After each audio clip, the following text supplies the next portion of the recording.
Assalamu alaikum wa rahmatullah. Inshallah, I'm going to continue the same lesson. So now, question number 23 to 27. Just the same question. Just هلا هون teacher, the triangle is not drawn. So you need to draw the triangle and بدنا نحدد teacher اللي هم ال A, B, C. خلينا نبلش مثلا ب 23. تمام. Question number 23. هسا غالبا الأسئلة بتيجي عندك وعندك بكون التريانجل ايش مرسوم جاهز، بس خلينا نفرض انه هو مش مرسوم زي هيك. في عندي ان طبعا السؤال in questions 23 to 34 the triangle has a right angle، فهو حكي لك في السؤال انه right angle at the middle letters at the middle letter، يعني في اللتر اللي بالنص بتكون ايش اللي هون مثلا is right angle وين at B. فاحنا هون راح نرسم رايت تراينجل.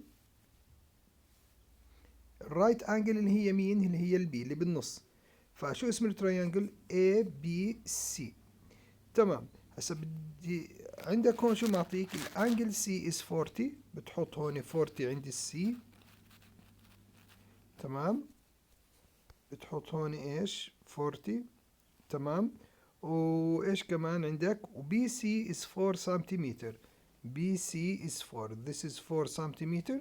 The question is find AB. You have to find AB. بتروح على AB بتحط لي ايش؟ X. يلا find X. زي ما سوينا teacher. الانجل وين الانجل؟ 40.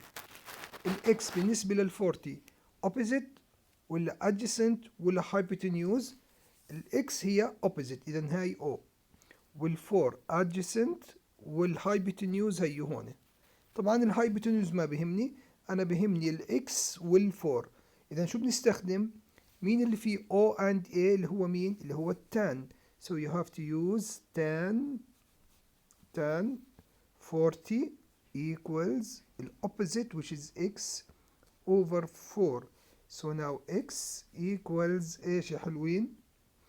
x equals 4 times tan 40.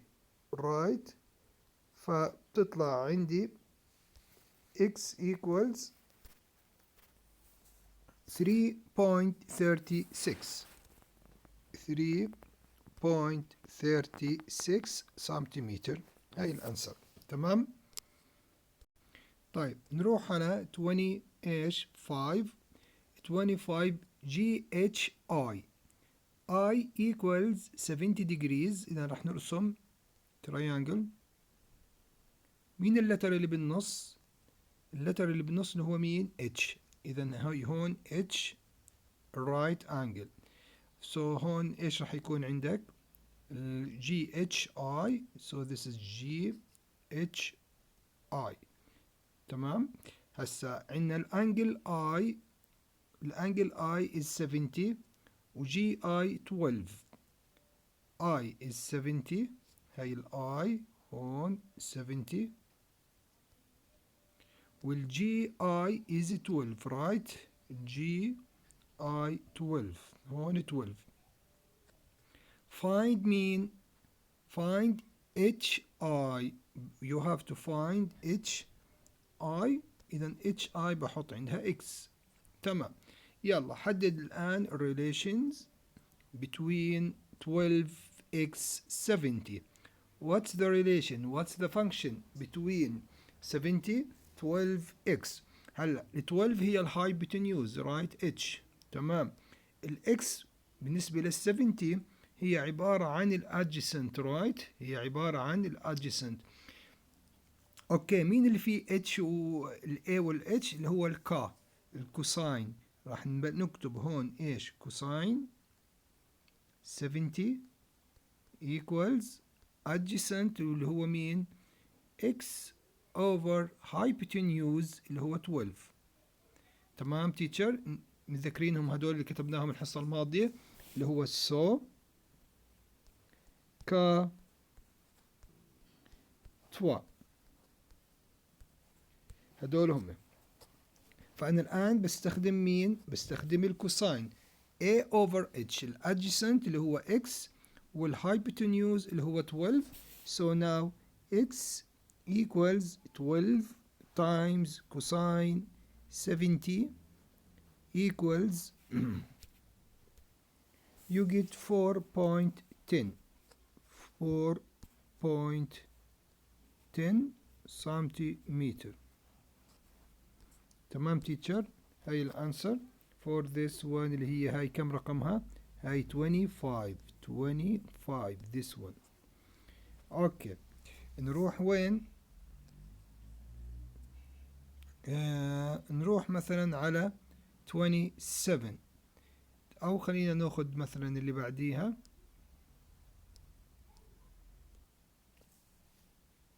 طيب نروح مثلا تيتشر على 32. اوكي عندي ب 32 هي هون 32 عندي KLM. اذا هاي التريانجل هون اللي راح يكون ال KLM. الانجل K 72.8 هاي 72.8 طبعا، وهاي شو راح تكون هي الرايت انجل. تمام 72.8 وعندك KL is 5.04. KL is 5.04. تمام. The question is find LM. What is LM؟ هاي LM تكتب عند LM is ايش؟ X. خلاص هاي X. يلا حدد لي تيتشر الآن شو عندي؟ وين الانجل؟ أول إشي عيني على الانجل، هاي الانجل. This side is adjacent 5.04 is adjacent والإكس هي الأوبوزيت رايت الأوبوزيت. فإحنا الآن عندي opposite وعندي adjacent، إذا بستخدم مين؟ نستخدم التان. فبنقول تان الانجل 72.8 equals الأوبوزيت اللي هو الإكس والادجacent اللي هو 5.04 وبنجيب الإكس equals بتعمل لي كروس زي ما كنا نسوي دايما، بتصير x equals 5.04 times tan هي مين؟ tan 72.8 وبنطلع ايش؟ الانسر. تطلع x equals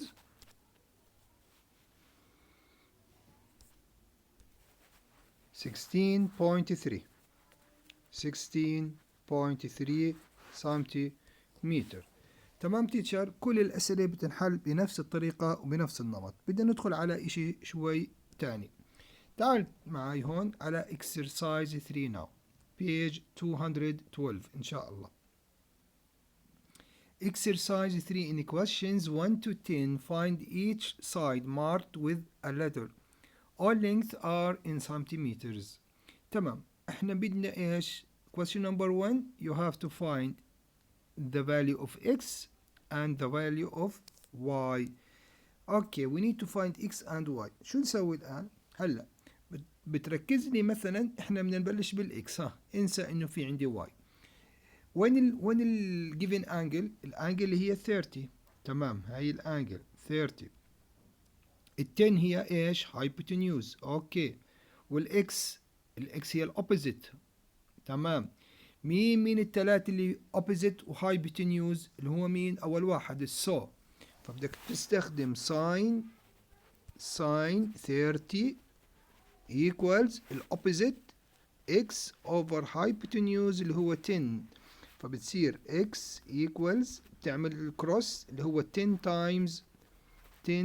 times مين؟ ساين 30 فبتطلع 10 times ساين 30 بتطلع بإذن الله 5 سنتيمتر. تمام.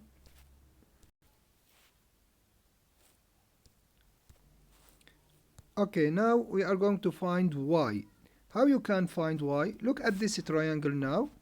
هي عندك هذا التريانجل. تمام. بالنسبة للواي هي الانجل عندك 42.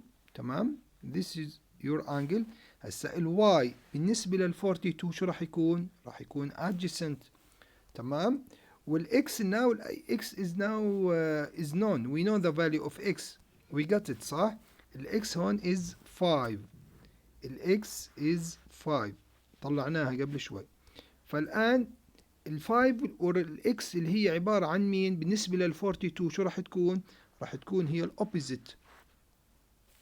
فمين الاو والاي اللي هو مين؟ اللي هو التوا رايت. فبدنا نستخدم مين احنا؟ tan 42 equals tan ال 42 equals اللي هو الopposite over adjacent. الopposite اللي هو 5 والadjacent اللي هو y. فبنقول الآن هاي هون 1. هسا teacher مين الopposite to the y؟ مين اللي بيقابل الواي؟ التان. إذا لما نيجي نعمل كروس بنحط تحت مين؟ tan 42 و 5 times 1 is 5. then you can get the answer by calculator. بيطلع عندك الانسر ايش؟ 5.55 centimeter. so this is the value of y. تمام يا حلوين. كل الأسئلة تقريبا راح نحلها بنفس الشكل اللي أمامك. تمام. نروح وين هون؟ يلا تعال معاي وركز. هلا هون وين ال 90 degrees؟ ال 90 degrees هي. إذا الواي opposite to 90 هاي راح تكون الهايبوتنيوز. تمام. هاي الانجل تاعتي. أنا دائما عيني على مين؟ على 28. ال 28 opposite لمين؟ للإكس. إذا الإكس هي الأوبوزيت والواي هو الهايبوتنيوز. بس إيش؟ بدي إياك تكون مفتح معاي. هسا عندك هون teacher x و y عندك مجهولين. فأنت you can't use this triangle now. You can't start with this triangle. ليش؟ because you have all sides are not given. صح ولا لا؟ all sides are unknown. لا this side is given ولا هذا السايد ولا هذا السايد. فكيف بدك تشتغل؟ ما بتقدر تشتغل ولا إشي. بتروح وين؟ بتروح هون. إذا هذا بنشيله الآن. بدنا نشيله الآن مؤقتا وبعدين بنرجع بنشوف القصة. نيجي هون نروح على هذا تريانجل. هذا تريانجل غير. هاي ال 40. تمام. this angle 40. ال 10 شو بالنسبة لل 40 راح تكون هي الادجسنت والاكس هاي ال 90. هاي ال 90 فالاكس بدها تكون الهايبوتنيوز. تمام. إذا بنستخدم مين؟ adjacent over hypotenuse. الادجسنت على الهايبوتنيوز اللي هو الكوساين رايت. نستخدم كوساين 40 equals اللي هو مين؟ 10 over ايش؟ x. فبصير الآن هي 1. مين اللي بيقابل الاكس؟ الكوساين. فx equals 10 over كوساين 40. فبنطلع x equals تطلع 13.1. 13.1. this is the value of x. فبروح على الاكس الآن بحط الvalue of x اللي هي تمام. نمسح هاي بس. هاي خلاص هيك. بنحط مكان الاكس اللي هو كم؟ 13.1. طبعا هي 13.05 بس ايش؟ هي 13.1. طيب بدنا الآن بنروح بنجيب مين؟ بنجيب الواي. how you can find y. how you can find y. هسا to find y بنروح الآن هون. أنا عندي هاي التريانجل. تمام. فهاي ال 28 again. this is angle 28. الآن 13.1 راح تكون هي الأوبوزيت والواي راح تكون هي الهايبوتنيوز. مين ال O over H؟ الأوبوزيت على الهايبوتنيوز اللي هو مين؟ مين متذكرها؟ اللي هو الساين right. you have to use sine ل 28 equals الأوبوزيت اللي هو 13.1 over الهايبوتنيوز اللي هو y، فبتطلع عندك y equals 13.1 sin مين 28 sin 28. then you get the answer is 6.3 significant figures. تمام 1 3. طبعا انا باي ذا واي احتفظت بالفول انسر تاعها هاي، تمام، بالكالكوليتر، لانها هي 13.05 مش 01، بس انا عملت لها راوندنج. فبتطلع الواي accurate، هاي الفاليو تاعت الواي. طيب نروح تيتشر هون نفس الكلام. عندنا الان لو اجينا على التريانجل اللي فوق ما بنقدر نشتغل فيه، هذا التريانجل اللي فوق ما بنقدر نشتغل فيه. ليش؟ لانه هذا is unknown, this is unknown, this is unknown. So you have to start with this triangle. اوكي شو بنسوي؟ نفس الحكي، بدنا ناخذ هاي الانجل ايش 60، وال40 شو هي الهايبوتنيوز، والاكس. كيف الامور صارت اسهل ان شاء الله؟ يعني بتحس ان الامور تقريبا متكررة الان. كل اللي بدك تعمله بدك تحدد الانجل والتو جيفن سايدز شو هم. هون عندك هايبوتنيوز والاكس راح تكون هي الاوبوزيت، فبدنا نستخدم مين اللي هو مين اللي فيه او اتش اللي هو السو اللي هو الساين. ساين 60 equals الاوبوزيت اكس اوفر 40. مظبوط. فبتطلع الاكس equals 40 ساين 60. get from calculator you get 34.6. 34.6 وبروح على الاكس هون وبكتب عندها 34.6. تمام خلص. هسه بنروح وين؟ بنروح على هذا التريانجل to find مين؟ to find y. just I need to remove هاي ما لها داعي الآن. هسه بالنسبة لهذا التريانجل اللي فوق شايفينه؟ اوكي وين الانجل اللي عندي؟ الانجل اللي عندي اللي هي ال 50. ايوه هسه هاي الانجل 50. ال 34.6 هي عبارة عن adjacent right، والواي هي عبارة عن الopposite. so you have to use what؟ مين الopposite على adjacent؟ مين اللي فيه OA اللي هو توا اللي هو tan 50. you have to use tan. بنقول هون tan 50 equals الopposite. شو الopposite لل 50 اللي هو y over الادجسنت اللي هو 34. هاي الادجسنت 34.6. 34.6 بتحط لي 1 هون وبتعمل لي كروس y equals 34.6 times tan ال 50. تطلع الانسر is 41.3. 41.3 سنتيمتر. هاي هيك إذا بتحب تطلع الانسرز لل 1 2 and 3. طيب تيتشر عندك الآن هون 4 و 5 4 and 5 هدول الاثنين راح يكونوا هوم وورك. هدول 4 and 5 هوم وورك. تمام.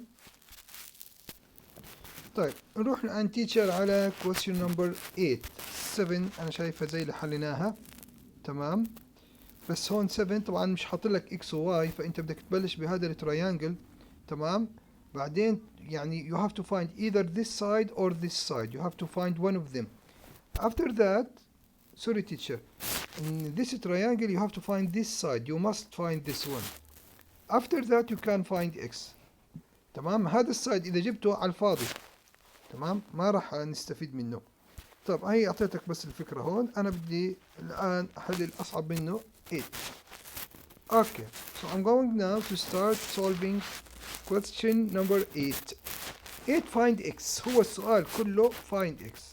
بس لاحظ في هذا التريانجل this side is not given, this side sorry this side also is not given وهذا كمان is not given. فبالتالي ما بتقدر تستخدم هذا التريانجل حتى تجيب الاكس. تمام. بنروح على جاره في اشي عنده ولا اشي برضه. كل الانجلز all sides are not given، اذا برضه على الفاضي. تمام. بنروح على هذا التريانجل. ايوه هذا التريانجل لا والله في سايد 7 وفي انجل 40.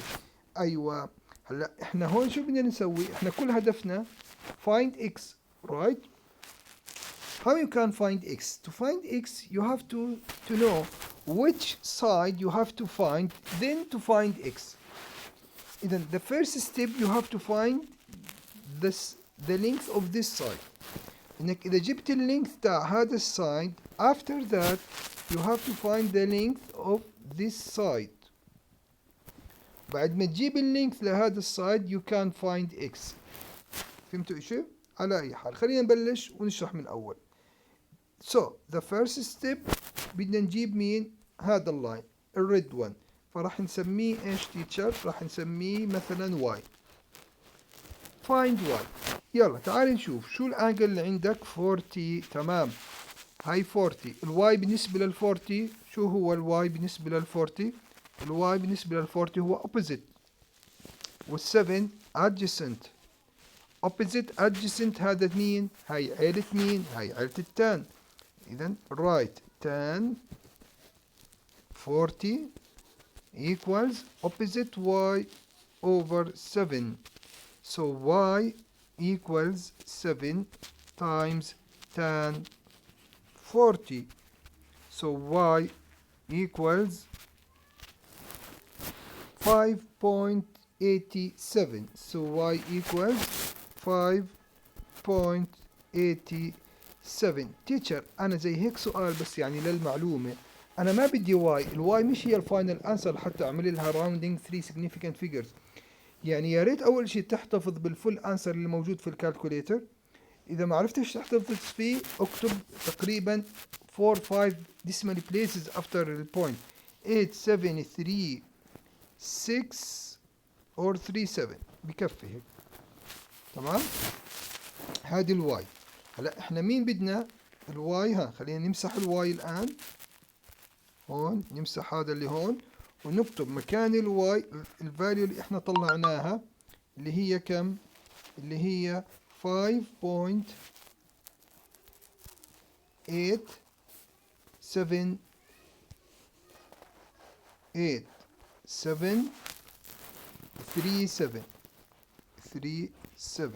هاي كتبنا مين؟ الواي. هسا بروح على التريانجل هذا. تمام. مرة تانية انت الاكس ما بتقدر توجدها من الخطوة الأولى. هذا تريانجل هي اكس هون ولا سايد معلوم، فانت لازم تجيب عشان تجيب الاكس you have to find the length of one side. give me the length of one side. يعني يا بتجيب لي هاد يا بتجيب لي هاد، بعدين تقدر تجيب الاكس.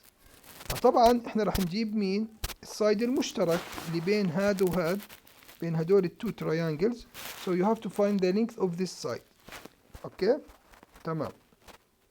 هسا احنا جبنا مين؟ جبنا اللي هو الواي اللي كنا مسمينه واي. هسا you have to find the length of this side. سمي هذا السايد سمي لي اياه مثلا t. find t. يلا تعال تنشوف هون. هسا انت عندك هاي الانجل 50. الانجل 50. تمام. والتي بالنسبة لل 50 شو راح تكون؟ التي بالنسبة لل 50 راح تكون opposite، وال 5.8737 راح تكون adjacent. Okay, now which one contains adjacent and opposite or opposite and adjacent؟ مين هو؟ اللي هو مين؟ اللي هو التان. right. فبدك تستخدم تان. تستخدمي ايش؟ تان. تان مين؟ تان ال 50. تان ال 50 equals تان ال 50 اللي هو الأوبوزيت اللي هو t over اللي هو اللي طلعناه احنا 5.8737. وللعلم انا الى الان محتفظ بالفول انسر تاع الواي على الكالكوليتر. بتحط لي هون 1 فبيطلع عندك t equals اللي هو 5.8737 times tan مين؟ tan ال 50 tan ال 50 so you get ايش الآن؟ فأنا هون بس بالكالكوليتر بحط times tan ال 50 وبيطلع عندي الانسر. بيطلع الانسر شوف شو بيطلع عندي 7 exactly 7. شوف تخيل انت بالراوندنج يمكن انا لو حطيت هاي ما حتطلع عندي 7 لكن انت مع الراوندنج راح تطلع معك 7 بس انا طلعت 7 100%. تمام اوكي اذا تي شو طلعت تي 7. طبعا لسه ما خلصنا السؤال. نرجع نمسح الان هون هاي خلص هيك. الان تي هاي 7 حط لي هون ايش حط لي هون 7. now find x. x الآن to find x اختاروا ناخذ هذا هسه to find x this is your angle 30. ال x بالنسبة لل 30 هي الأوبوزيت وال 7 بالنسبة لل 30 هي ال 7 opposite لل 90 فال 7 شو راح تكون؟ راح تكون الهايبوتنيوز. الهايبوتنيوز ال 7. فمين الأوبوزيت على الهايبوتنيوز؟ مين اللي فيه OH اللي هو مين؟ الساين. ساين 30 نكتبها هون تحت.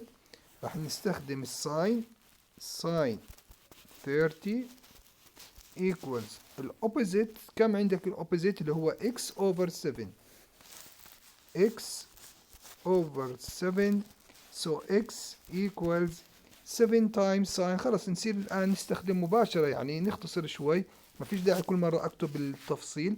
خلص 7 times ساين 30 شو تطلع 3.5 exactly 3.5.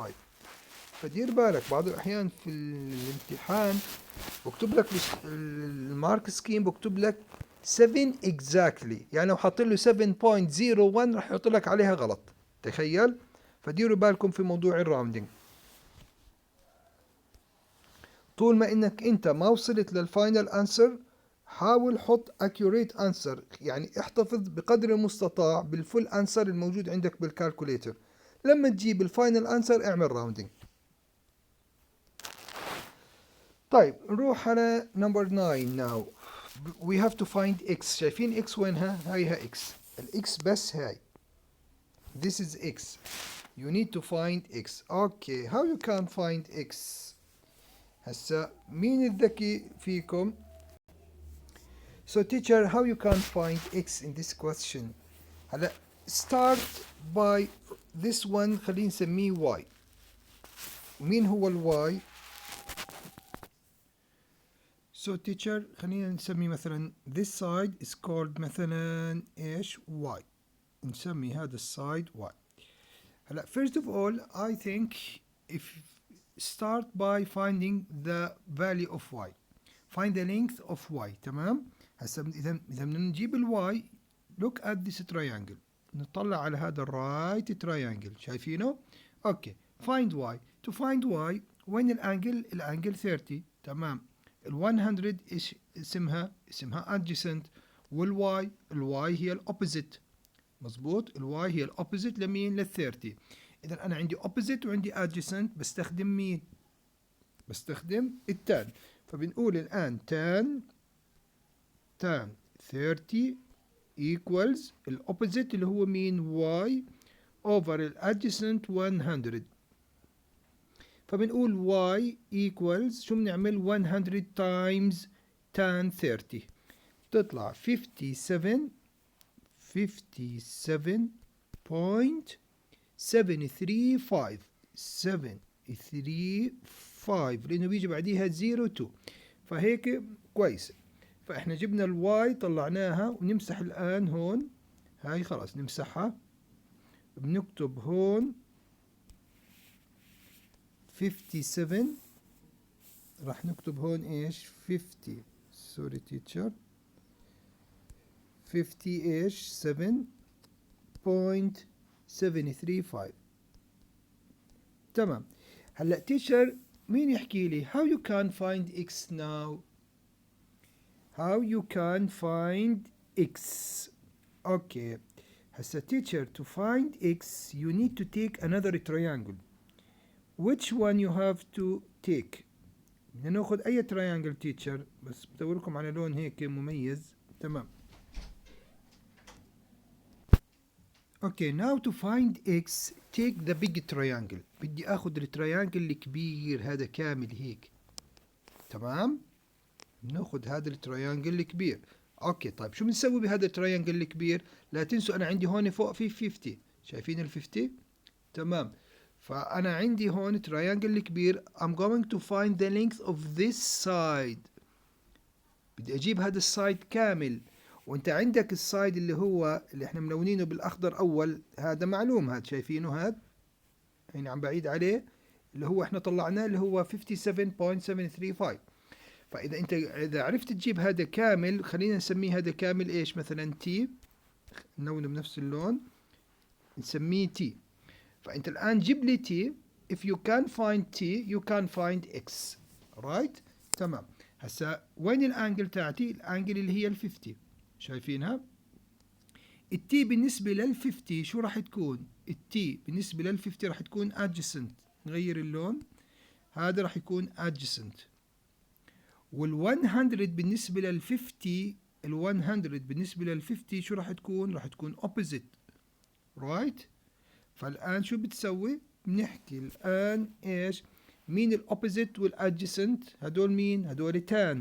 so you have to use again tan 50 equals ال opposite اللي هو ال 100 over ال adjacent اللي هو كم؟ ال adjacent اللي هو t. so now t equals 1. طبعا هون ال 1 هون التان بيقابل التي، فراح تقول t equals 100 over tan 50. tan 50 so t equals ايش؟ تطلع ال t equals اللي هي 83.91.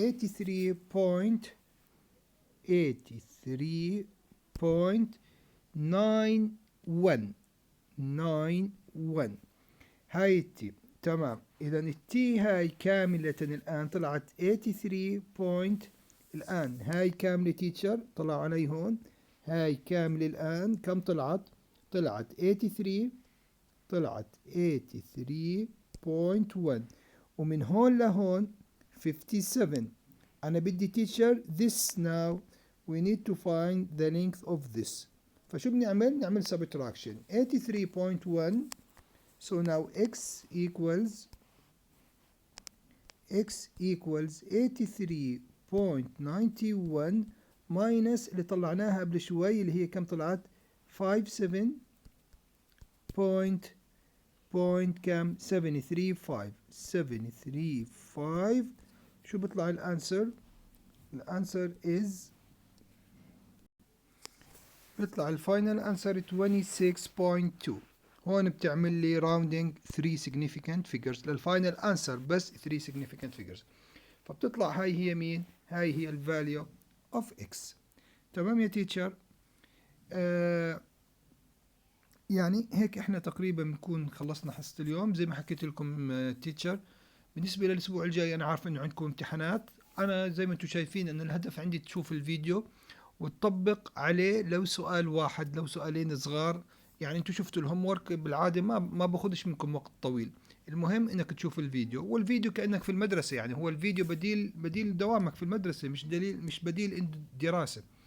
الله يعطيكم العافية والسلام عليكم.